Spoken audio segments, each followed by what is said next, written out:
Alhamdulillahi Rabbil Alamin.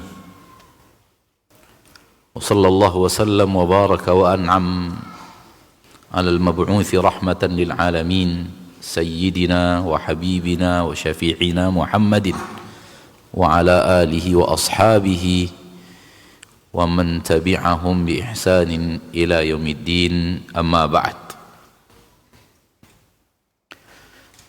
Ma'asyiral muslimin, ma'asyiral muslimat, saudaraku saudariku rahimani wa rahimakumullah. Maka untuk mencapai makna yang benar dari referensi akidah yang benar, kalau referensinya sudah benar alhamdulillah, namun butuh kebenaran, butuh yang benar dalam memahami referensi yang benar. Itulah dia pemahaman para sahabat. Oleh karena itu, penduduk surga sahabat dan yang mengikuti sahabat. Bukan perkataan kita, firman Allah di dalam Al-Quran. Penduduk surga siapa?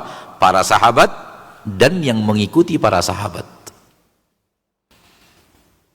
Jelas dan tegas di dalam Al-Quran, Allah Tabaraka wa Ta'ala berfirman, "Wasabiqunal awwaluna minal muhajirin wal ansar walladzina taba'uuhum bi ihsan radhiyallahu anhum wa radu'an wa a'adda lahum jannatin tajri tahtahal anhar."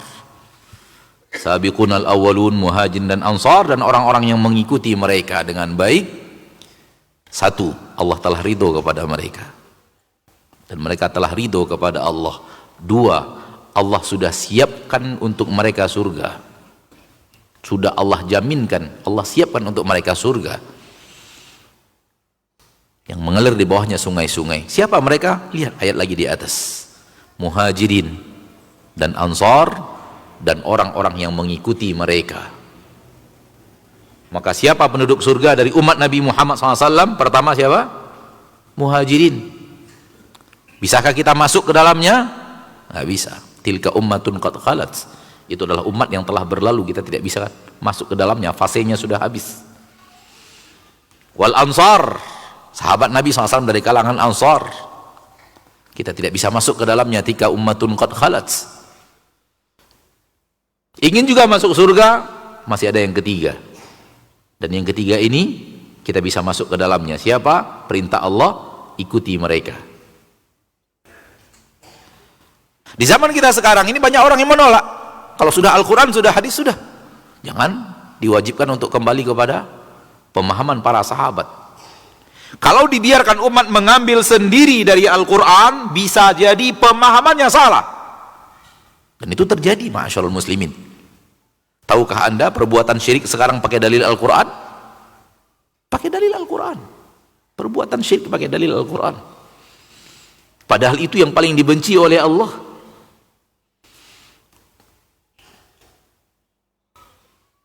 Boleh bertawasul kepada orang saleh walaupun sudah meninggal dunia, itu perbuatan syirik. Kata mereka bukan, ada di dalam Al-Quran. Enggak boleh, itu perbuatan syirik. Enggak, di dalam Al-Quran ada. Ada apa engkau mengatakan syirik? Di dalam Al-Quran Allah terangkan, boleh bertawasul kepada orang saleh walaupun sudah meninggal.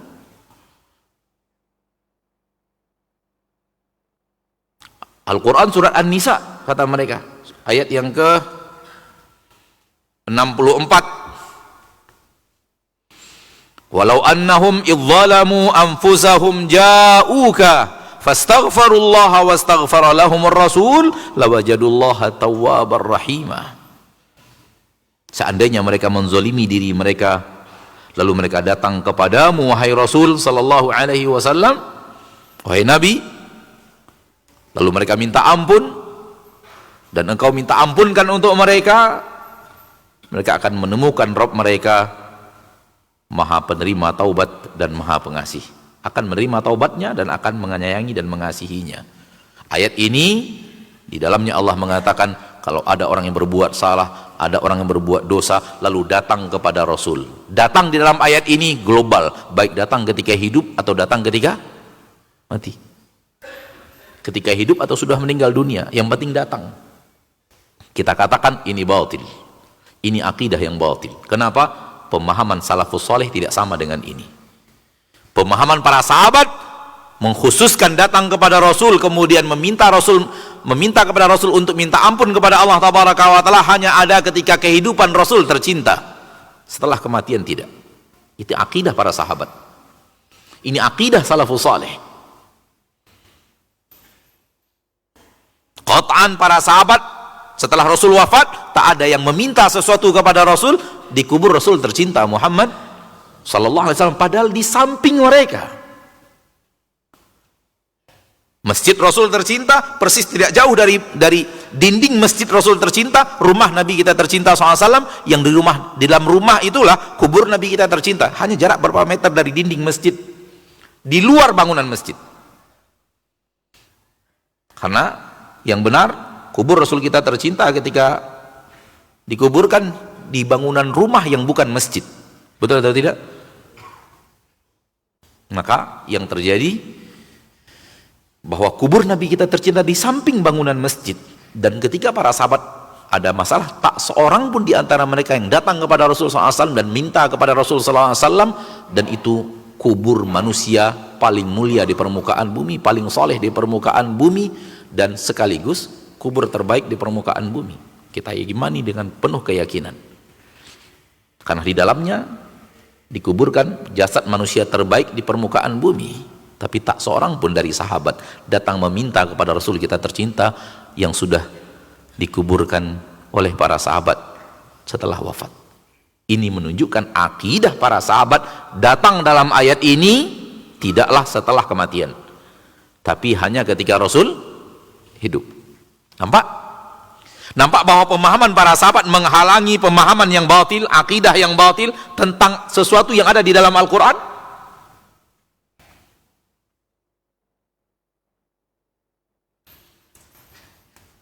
Kita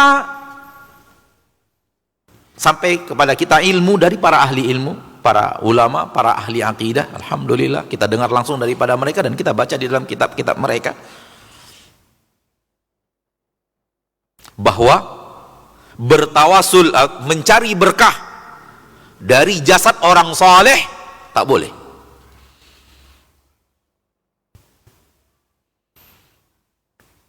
Kemudian mereka mengatakan aneh, akidah kalian aneh luar biasa. Kenapa?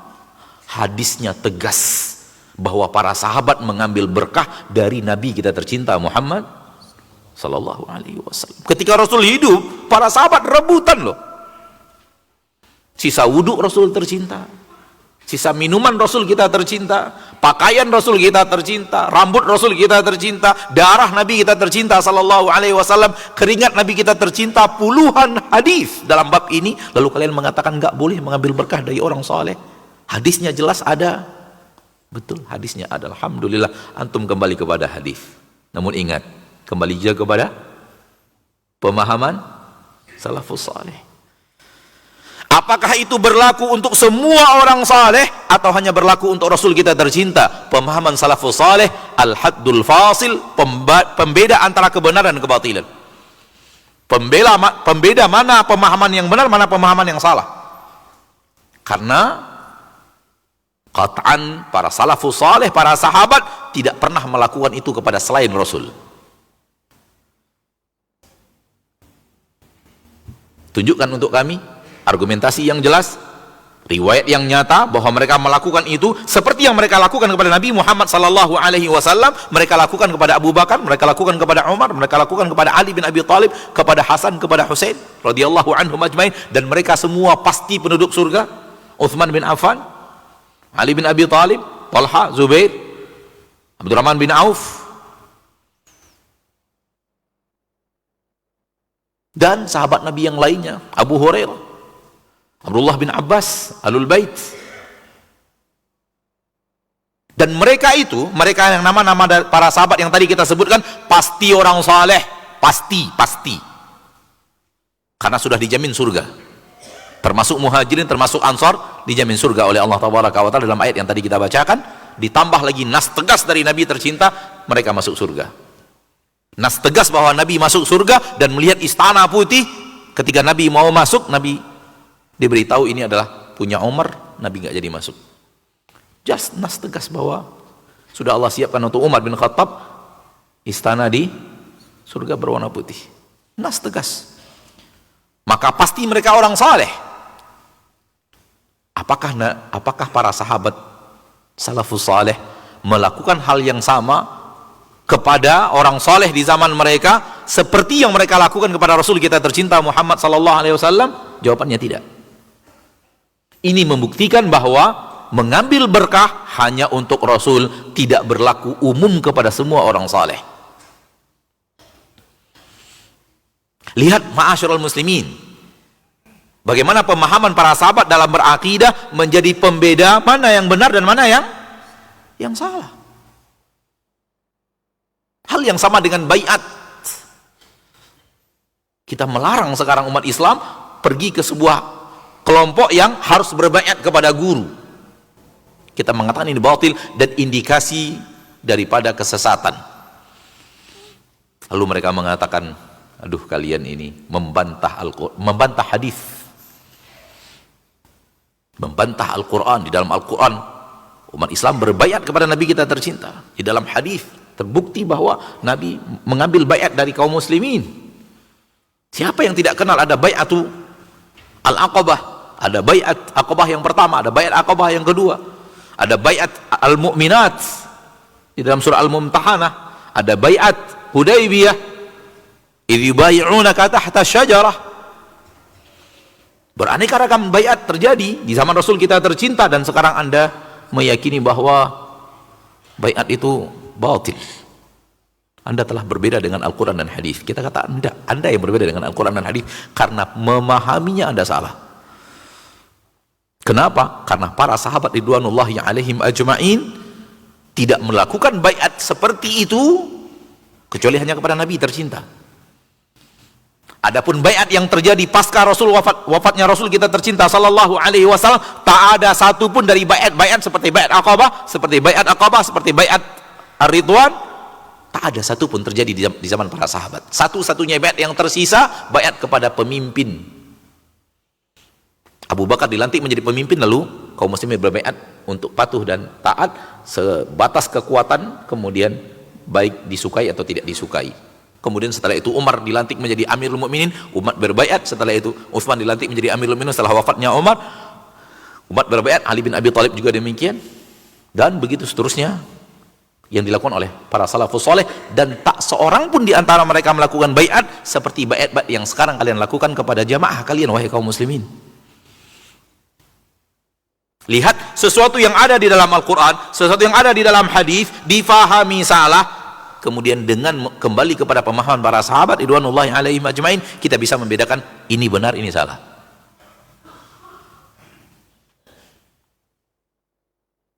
Kalau kita kembalikan kepada aneka ragam, kenapa harus sahabat? Karena mereka yang direkomendasi oleh Nabi kita tercinta sallallahu alaihi wasallam. Kenapa harus dikembalikan kepada para sahabat? Karena mereka menerimanya langsung dari Nabi kita tercinta sallallahu alaihi wasallam. Dan kalau mereka salah, Rasul memperbaiki kesalahan mereka. Kalau seandainya salah individu, ya, tidak semua sahabat, ada individu yang salah langsung ditegur oleh Nabi sallallahu alaihi wasallam. Dan Allah tabaraka wa ta'ala telah melihat isi hati para sahabat, sebagaimana yang Allah katakan dalam Baiatur Ridwan, wa alima ma fi qulubihim, Allah tahu isi hati mereka, sehingga Allah ridhoi mereka karena Allah tahu isi hati mereka, bersihnya akidah mereka. Oleh karena itu, kewajiban untuk mengikuti jalannya para sahabat ada di dalam Al-Quran, dalam ayat yang tadi bacakan tadi, tambah surat An-Nisa ayat 115. Wa man yushaqiqir rasula min ba'di ma tabayyana lahumul huda wa yattabi' ghaira sabilil mu'minina nuwallihi ma tawalla wa nuslihi jahannam wa sa'at masira. Barang siapa yang menyelisihi Rasul setelah datang kepadanya petunjuk dan tidak mengikuti jalan orang-orang yang beriman. Lihat, Allah menyebut orang yang beriman bersama Rasul. Allah tidak mencukupkan dengan mengikuti Rasul, tapi Allah ikuti dengan tidak mengikuti jalan orang-orang yang beriman yang telah mengikuti Rasul tercinta Muhammad SAW. Siapa mereka? Para sahabat salafus saleh.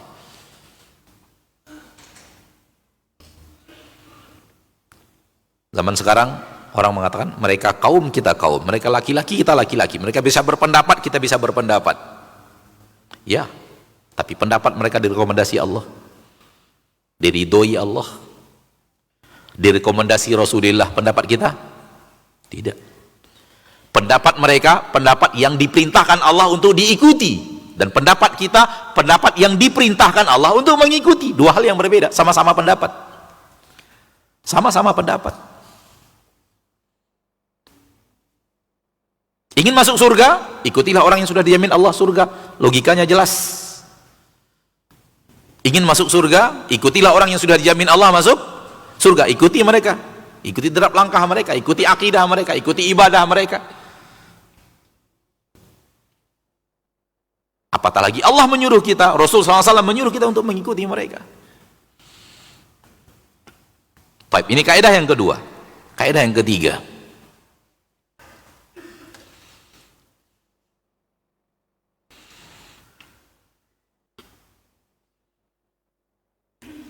jangan masukkan logika akal atau logika ke dalam hal-hal yang bersifat gaib dalam ilmu akidah.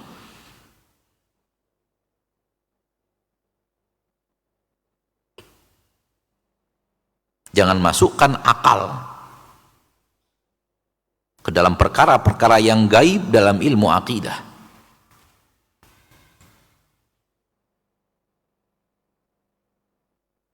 Karena perkara-perkara gaib itu bab khabar yang disampaikan oleh Allah dari perkara-perkara yang gaib, bab khabar. Dan bab khabar yang dituntut adalah mengimani dan meyakini.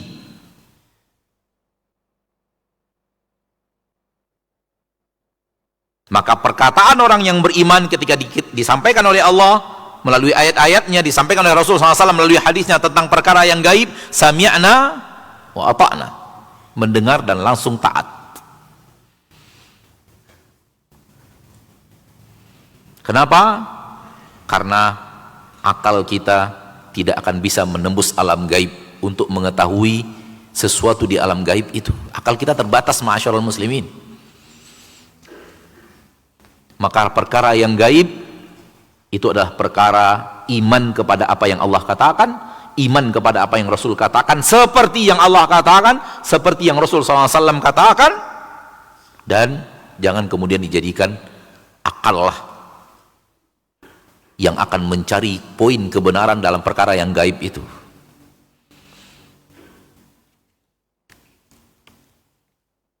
Dalam bab-bab yang gaib, akal harus mengikut kepada Al-Quran dan hadis, dan tidak boleh berdiri sendiri dalam memahami perkara yang gaib.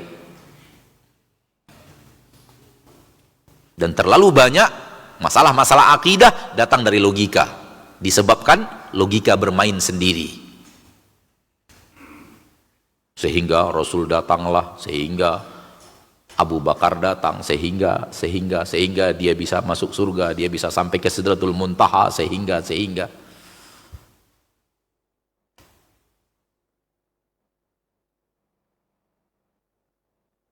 mungkin pernah Anda sampaikan di majelis ini, mungkin Allahu a'lam, Anda tidak ingat. Kalau pernah, kita ulangi supaya mengingatkan lagi. Yang belum pernah mendengar, alhamdulillah bisa mendengar kali ini. Atau belum pernah Anda sampaikan, bisa dengar kali ini. Kita bertemu dengan seseorang dari kaum muslimin yang punya keyakinan bahwa kain kafan yang dia terima dari gurunya, yang sudah dizikirkan, disolatkan dan dibaca-bacakan itu, kain kafan itu kalau seandainya dibawa pergi kemana-mana akan mengamankan dia di perjalanan. Dan kalau seandainya dia wafat dan dibungkus pakai kain kafan itu malaikat di dalam kubur tak berani bertanya.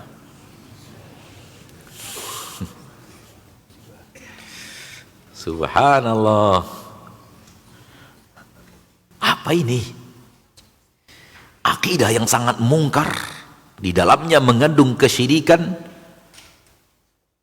bahwa Inilah yang menjaga kita sampai kepada titik malaikat tak berani bertanya. Jadi kalau pakai kain kafan ini aman dari pertanyaan malaikat di dalam kubur. Dan ini bukan sesuatu yang anak karang ya. Anak bertemu dengan orangnya. Dan dia mengaku setelah beberapa kali duduk di majlis yang dalamnya kita belajar ilmu akidah, dan dia mengatakan ini yang kami yakini dahulu Ustaz. Alhamdulillah. Saya sudah keluar dari akidah itu. Kalau tidak langsung mungkin anak tidak sampaikan kepada antum, tapi ini langsung dari yang memegang yang memegang kain kafan itu. Dulu kami belajar bersama guru kami ada ilmu-ilmu yang dipelajari. Di akhir pelajaran saya akan merantau, dikatakan besok datang ke sini, lalu saya diberikan kain ini yang sudah dizikirkan, katanya disolati, di segala macam, dan dibacakan ayat-ayat dan mantra-mantra, dan harus dibawa kemana-mana sampai kepada titik meyakini, sampai kepada titik kalau engkau wafat kubur kain kafannya harus kain kafan ini, karena sudah dibaca itu malaikat di dalam kubur tak berani bertanya. Dan sampai kepada titik ini ada umat Islam yang percaya. Kenapa? Tak mengerti bagaimana memahami akidah yang benar, dari mana mengambil akidah yang benar. Ma'asyarul muslimin wal muslimat rahimani wa rahimakumullah. Sebagian ahli ilmu mengatakan begini, akal tidak boleh digunakan dalam perkara yang gaib secara independen, berdiri sendiri nggak boleh. Tapi dia harus digunakan di dalam mengikuti Al-Quran dan Sunnah. Ini hal yang berbeda. Kalau berdiri sendiri berarti halam gaib ditakar pakai akal. Nggak boleh. Oleh karena itu hindari bermain akal dalam perkara yang gaib. Contoh, Allah mengatakan Ar-Rahmanu 'alal 'arsy istawa. Allah di atas arsy. Allah di atas arsy. Bab khabar, sami'na, itu yang harus terjadi. Akal mulai bermain. Masa sih Allah di atas arsy? Iya. Kalau Allah di atas arsy, apakah Allah lebih besar dari arsy? Atau sama besar dengan arsy? Atau lebih kecil dari arsy? Ini permainan apa? Permainan akal. Ada apa dengan dirimu bermain akal? Ya karena akal saya tidak bisa menerima seandainya Allah di atas arsy dan Allah lebih besar daripada arsy. Apa gunanya di atas arsy kalau lebih besar daripada arsy? Apa itu? Secara logika nggak bisa. Kalau sama besar dengan arsy, Allah mengatakan Allah lebih besar. Dan kalau lebih kecil dari arsy, mustahil. Saya nggak bisa terima. Ini permainan akal. Dan ini dikatakan oleh mereka-mereka yang bermain akal dalam bab ini. Saudara-saudari kita yang dalam bab akidah ini bermain akal. Sehingga dinisbatkan oleh para ulama kepada akidah aqlaniyin, yang mengedepankan akal dibanding nas Al-Quran dan hadis. Ahlus sunnah mengatakan imani bahwa tak sama dengan makhluk. Selesai urusan. Imani tak sama dengan makhluk. Allah sudah mengatakan bahwa tak ada yang sama antara Allah dengan makhluk, dan itu sudah kita sampaikan di awal. Laisa kamitslihi syai', tidak ada sesuatu yang sama dengan Allah. Aqidah sahihah, tak ada satu pun yang sama dengan Allah. Walam yakun lahu kufuwan ahad. Apapun yang berhubungan dengan Allah, hanya Allah satu-satunya seperti itu, tak ada yang seperti itu. Namun ketika Allah mengatakan sesuatu imani plus imani, tak sama dengan makhluk. Selesai.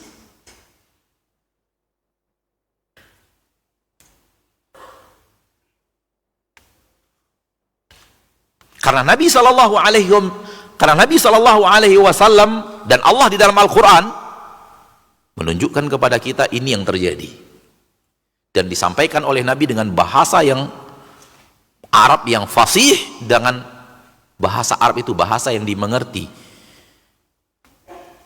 Dan Al-Quran adalah buku petunjuk, bukan buku yang di dalamnya tidak bisa difahami.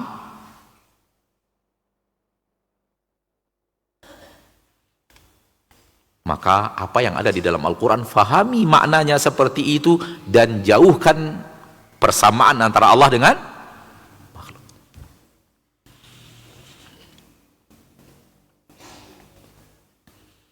Kita punya penglihatan, punya keterbatasan dalam penglihatan, punya. Kita punya pendengaran, punya keterbatasan dalam pendengaran, hal yang sama akal. Kita punya akal, tapi punya keterbatasan di dalam akal. Hal yang sama dengan ilmu. Kita punya ilmu, alhamdulillah, punya keterbatasan dalam ilmu. Ilmu kita, akal kita tidak bisa menembus alam gaib. Maka dalam masalah akidah tentang sesuatu yang ada di dalam gaib, tidak boleh pakai akal. Karena itu bukan kawasannya akal.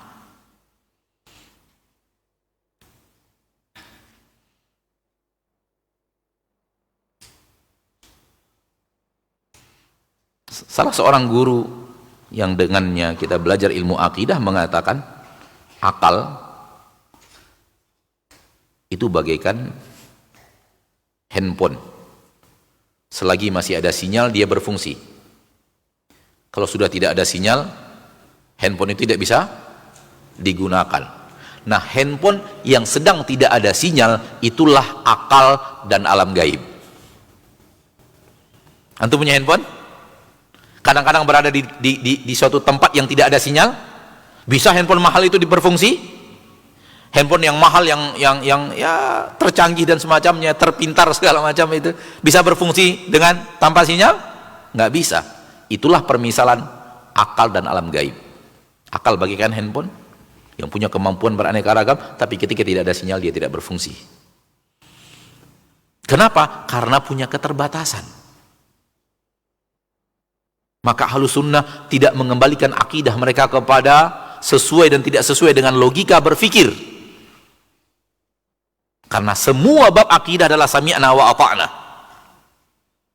Namun ada perlu yang ditambahkan di sini, bahwa tak ada bab syariat yang tidak sesuai dengan akal yang sehat. Semua akan sesuai dengan akal yang sehat. Namun ketika suatu saat kita bertemu sesuatu yang berbeda, kok akal saya nggak bisa memahami, jangan Al-Quran yang ditolak, saudaraku, saudariku. Jangan referensi syariat yang ditolak, akal yang harus dibenahi. Fas'alu ahlad dzikri in kuntum la ta'lamun. Tanyakan kepada yang mengerti kalau Anda tak mengerti.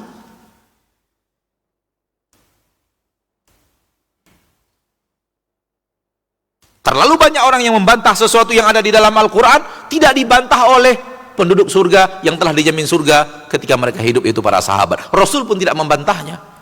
Kalau bicara akal, akal siapa yang sehat? Akal kita atau akal Rasul dan para sahabat? Para ulama-ulama madhab yang mulia, yang sangat dimuliakan Allah dengan ilmu mereka yang luar biasa, tak menolak bab akidah yang ada di dalam bab-bab tersebut, tidak ditolak. Akal mereka juga akal yang cemerlang, akal orang yang sangat super jenius. Ada apa ketika logika kita, akal kita tak bisa memahami ayat yang kita tolak? Karena nggak sesuai dengan akal saya. Kalau tidak sesuai dengan akal Anda, sesuai dengan akal yang lain, tak sesuai dengan akal ini, sesuai dengan akal itu, akal siapa yang dijadikan standar untuk memahami kebenaran? Tidak, saudaraku. Allah berfirman, wa ma kana lil mu'minin wala mu'minatin idza qadallahu wa rasuluhu amran an yakuna lahumul khiyaratu min amrihim. Tak pantas kepada seorang yang beriman, laki-laki atau perempuan, apabila Allah sudah memberikan keputusan, tak pantas mereka punya pilihan dalam perkara yang sudah diputuskan Allah. Maka gunakan akal untuk memahami Al-Quran dan Sunnah, bukan untuk menolak Al-Quran dan Sunnah. Sudah kita bahas tadi di atas. Baik, kita ulangi 3 kaidah penting untuk mengetahui akidah yang benar. Dan kalau kita menyelisihi 3 kaidah penting ini, kita akan terjerumus ke dalam aneka ragam dan sangat banyak sekali sesuatu yang bisa menjerat kita keluar daripada akidah yang benar, penyelewengan dalam akidah. Yang pertama apa? Masyaallah muslimin, akidah harus bersumber kepada Al-Quran dan Yang kedua, memahami Al-Quran dan hadis itu harus dengan pemahaman salafus saleh. Yang ketiga, dalam bab-bab akidah, hal-hal yang berhubungan dengan perkara yang gaib, jangan bermain dalam akal dan logika. Karena Al-Quran dan Sunnah sudah bebas dari jebakan iblis, dan logika ada sarang jebakan iblis. Iblis bisa masuk logika itu atau tidak? Iblis bisa masuk logika Fir'aun atau tidak? Iblis bisa masuk logika Haman atau tidak? Abu Jahal zaman sekarang sama, logika manusia iblis bisa masuk. Al-Quran dan Sunnah aman daripada jebakan-jebakan iblis. Oleh karena itu, kembalilah kepada Al-Quran dan Sunnah. Kalau Anda tak faham, bukan berarti harus menolak apa yang ada dari Al-Quran dan Sunnah, tapi tanyakan kepada ahli ilmu. Di sana insyaallah ta'ala Anda akan menemukan jawabannya. Allahu a'lam. Dan Allah tabaraka wa ta'ala telah memudahkan untuk kita media, alat komunikasi untuk bertanya.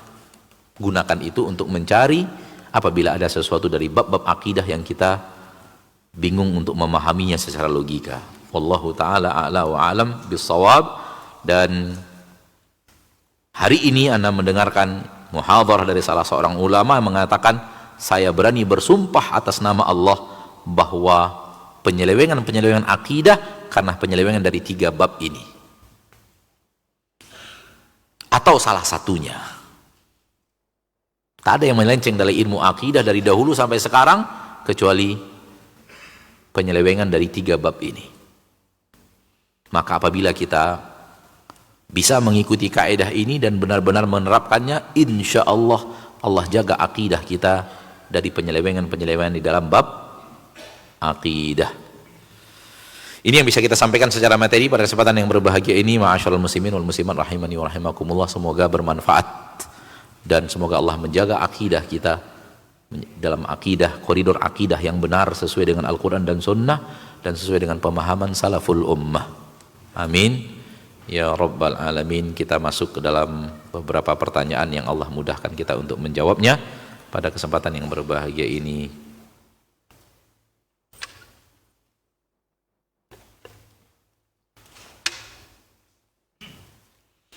Bagaimana menyikapi sebahagian saudara kita yang punya pemahaman meragukan hadis sebagai sumber referensi agama karena hadis menurut mereka dikumpulkan setelah Rasulullah SAW wafat?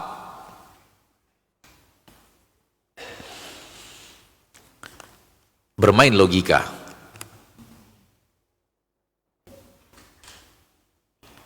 Kenapa? Karena realita nyata tak seperti yang mereka bayangkan dalam logika mereka. Tahu siapa para sahabat? Allah yang sudah jamin orang yang tak berani berdusta walau sekali.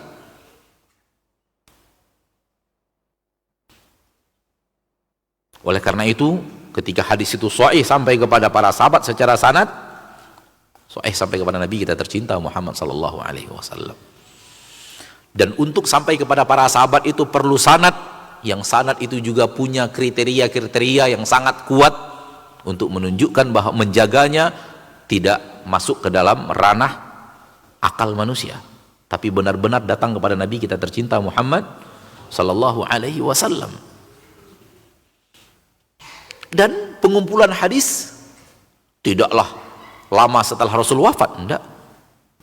Tidak lama, bukan dalam berjarak yang sangat panjang, bukan. Ketika Rasul hidup, hadis ada yang nulis tapi sedikit. Setelah Rasul wafat, sahabat sebagian menulis, dan di generasi berikutnya di zaman Imam Bukhari di awal abad ke-3, di akhir-akhir abad ke-2 itu sudah mulai marak penulisan hadis dan punya syarat-syarat yang sangat kuat untuk membuktikan bahwa ini hadis berasal dari Nabi, ini yang tidak. Wallahu a'lam. Nah,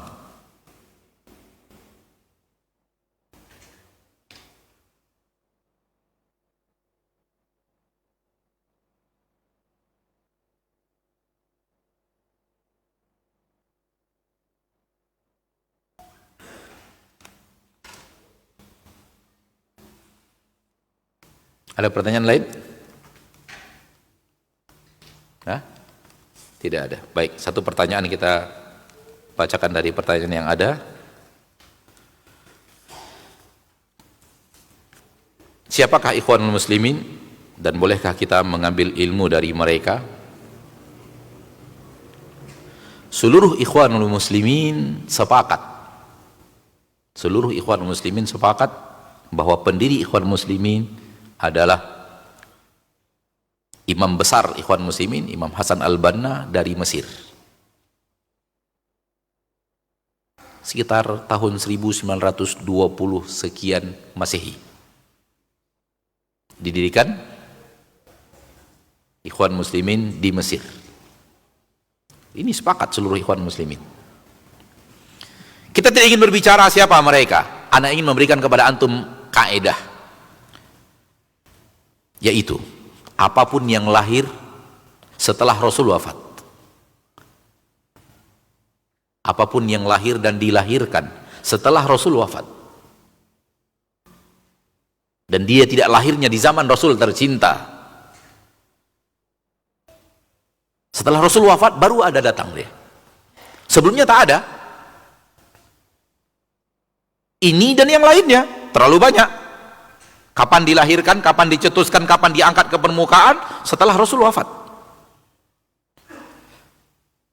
Yakinlah bahwa ada hal yang menyelisih syariat dalam pemahaman itu. Dan kalau Anda berani mengatakan itulah pemahaman yang benar, maka Anda harus berani mengatakan sebelum itu ada sampai Rasul tercinta, salah. Aneh atau tidak itu? Kalau Anda yakin ini yang benar, ini yang sebenar-benar, yang hak itu adalah ini pada lahir setelah Rasul wafat. Itu artinya sebelum ini dilahirkan sampai umat sebelum Rasul, sebelum ini dilahirkan umatnya, umat Islam yang berapa miliarnya sampai Rasul tercinta, itu semua salah. Karena yang benar baru lahir pada abad itu. Ini cukup membuktikan bahwa hal yang aneh kalau Anda memahami yang lahir, yang dilahirkan, yang dicetuskan, yang dibuat, yang didirikan setelah Rasul wafat, itulah murni kebenaran, yang lain salah. Ini batil. Kalau dia adalah kebenaran, sumbernya adalah ketika Rasul hidup. Sampai di sini pertemuan kita pada kesempatan yang berbahagia ini, semoga bermanfaat. Dan semoga Allah Tabaraka wa Ta'ala menjadikan kita hamba-hambanya yang senantiasa kembali kepada masa kenabian dalam mencari kebenaran. Dan sesungguhnya kebenaran itu ada dalam perkataan Rasul dan perbuatan Rasul, dan tidak akan keluar dari itu seperti yang tadi kita katakan.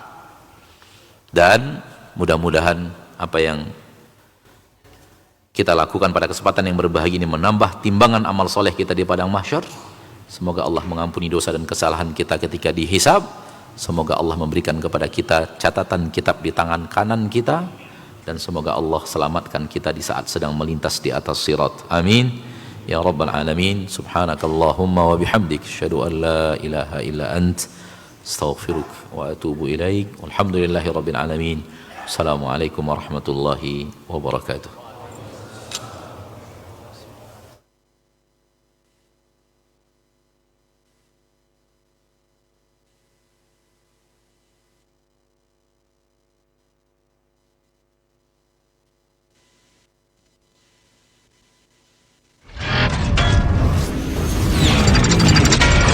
Roja TV. Demikianlah ikhwatal Islam, ma'azakumullah, para pemirsa dan pendengar Roja dimanapun Anda berada, kajian ilmiah yang telah kami hadirkan dan kami telah pancarluaskan dari Masjid Al-Barkah, Jalan Pahlawan, Kampung Tengah, Cilengsi.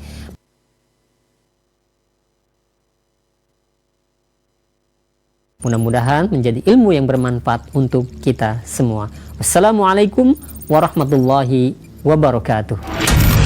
Roja TV, saluran tiruah Al-Quran dan kajian Islam.